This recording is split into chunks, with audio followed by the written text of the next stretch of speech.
Welcome to Resume Assassin Unfiltered. I'm Mary Southern. Here's the deal. Every single Wednesday, I'm showing up with a new episode. Today, we're diving into what recruiters actually see when you hit that apply button on LinkedIn. And you know what's wild? Most job seekers think that when they spend hours perfecting their resume, tailoring their cover letter, and then hitting that easy apply button on LinkedIn, a recruiter just somewhere is opening up their beautiful PDF resume, reading every carefully crafted bullet point, and appreciating all of that hard work. Nope, not even close.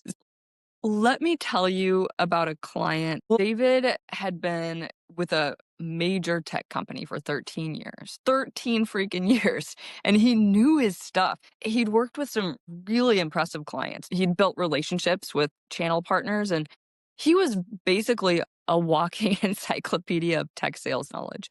It was pretty fun to talk to him. He applied to 87 jobs over 3 months. You know how many responses he got? 4. And 2 of those were automated rejections. So when we got on our first call, he was just kind of demoralized. And he kept saying, Mary, I don't get it. I have the experience, I have the relationships, I have the track record. Why am I invisible? And here's the thing.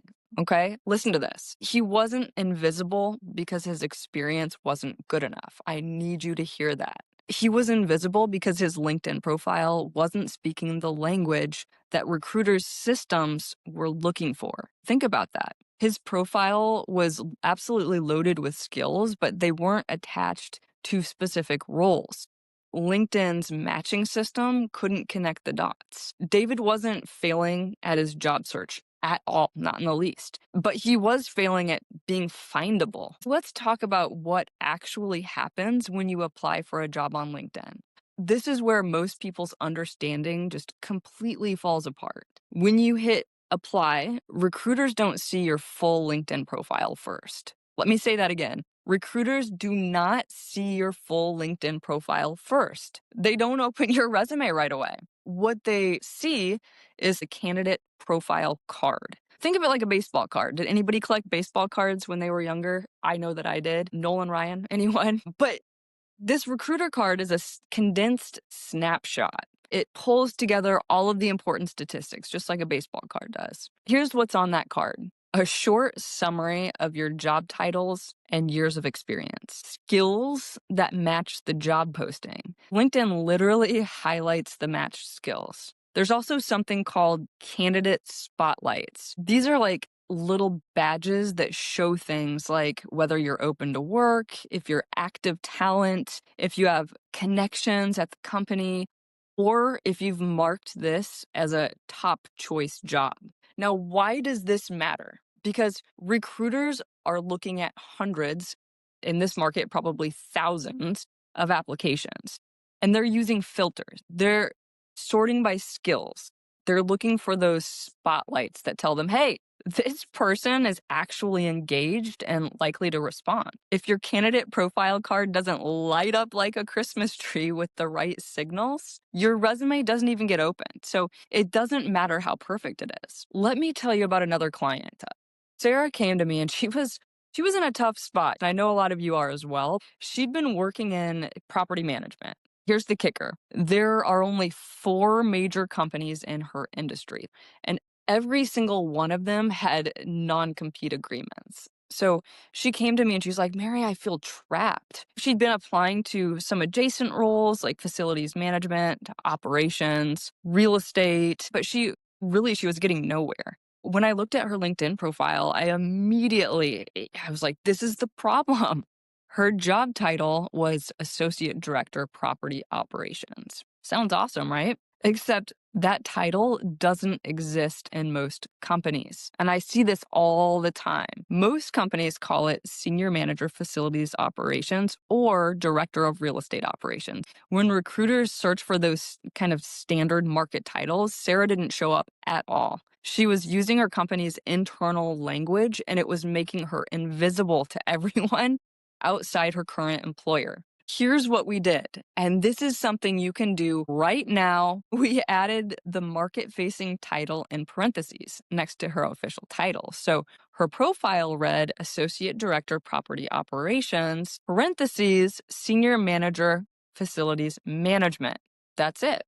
One simple change. We also went through 5 job postings she wanted to apply for and pulled out the top 15 skills that kept showing up across the board. For her, that was stakeholder management, vendor relations, budget oversight, compliance management, lease administration, capital project management. We added those to her LinkedIn skills section. And this is the critical part, you guys, listen up. We attached them to the specific roles where she used them. And within 2 weeks, Arrow went from 4 recruiter views per month to 23. Her in-mail messages from recruiters jumped from 0 to 8. And she did end up landing 3 interviews in just a couple of weeks. Same experience, same background, just a different LinkedIn strategy. Let's talk about something I call spotlight stacking. This is where things get just really tactical. Remember those candidate spotlights I mentioned earlier? Here's the thing that most people don't realize. These spotlights stack. The more you trigger, the more you multiply your visibility. It's not additive, it's multiplicative. Try to say that 3 times fast. Let me break down the main spotlights you want to trigger. Number 1, open to work. This one's pretty obvious. You signal you're looking. But here's what most people get wrong. They turn it on and then don't update anything else. That's a missed opportunity. Number 2 is active talent. This badge shows up when you've recently updated your profile, uploaded a resume, or been active on the platform. LinkedIn's algorithm loves recency. If your profile hasn't been touched in 6 months, you're getting deprioritized. The third one is company connections. This one is huge. Think about it. If you have first-degree connections at the company that you're applying to, that signals referral or credibility. Recruiters trust referred candidates way more than cold applicants. The next one is interested in company. And this spotlight triggers when you engage with the company's LinkedIn page, following them, liking posts, commenting on content. It shows intent. Top choice. This is a LinkedIn premium feature, and honestly, this is one of the very few premium features I actually think is worth it if you're actively job searching. You can flag 3 jobs per week as top choice, and it puts you higher in the recruiter's view. Here's the thing. If you stack 3 or more of these spotlights, your application goes from just one of many to priority candidate.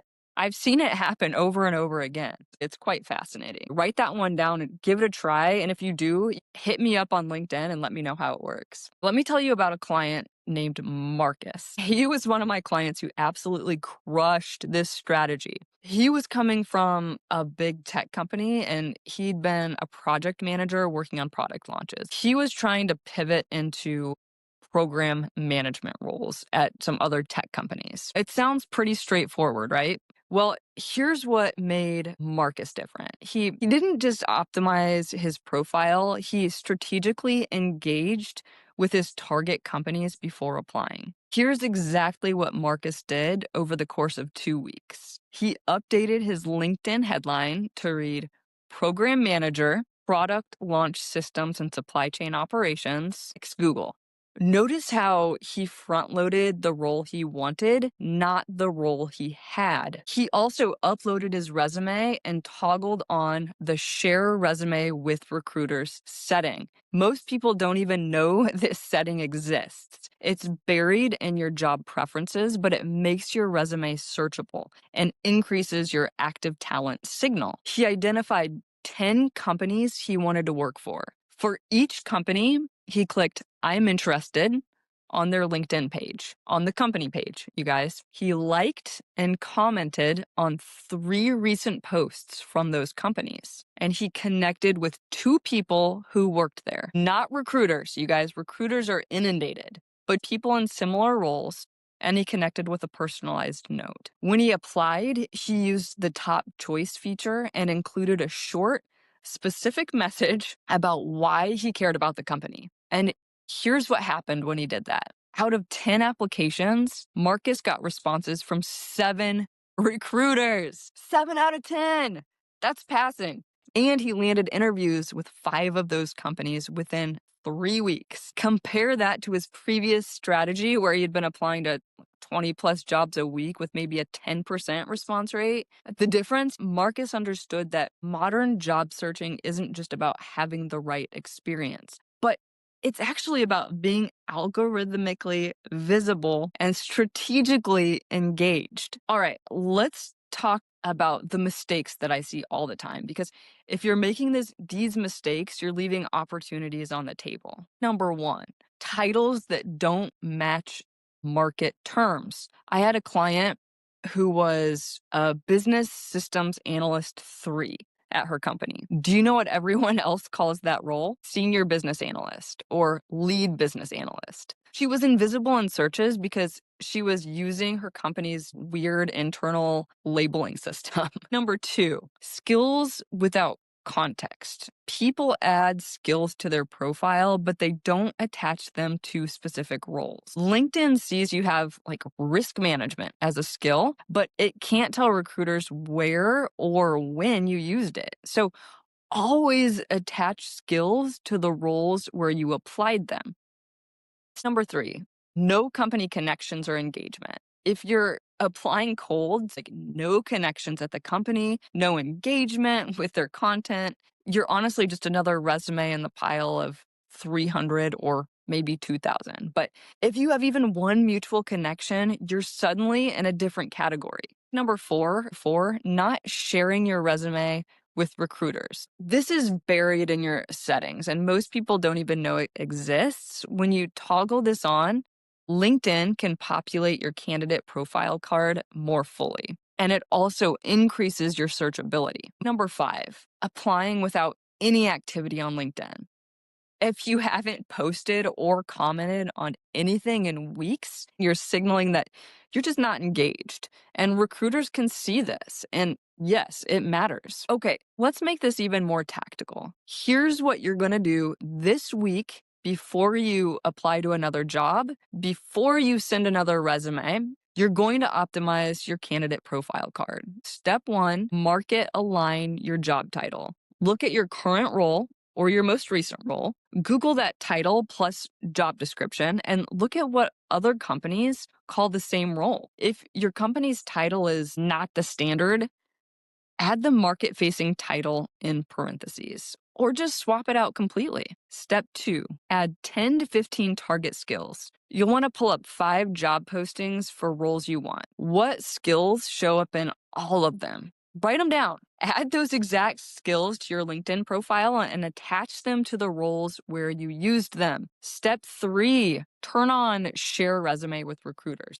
Go to your LinkedIn settings, look for job preferences or open to work settings. Find the option that says share a resume with recruiters and toggle it on. Upload your resume. Step 4, update your headline and about section. Your headline should include the role that you want and some kind of a one-line proposition, not your current title, the title you're targeting. And make sure that your about section backs it with outcomes, and make sure your about section backs it up with outcomes, not just responsibilities. Step 5, engage before you apply, before you even apply.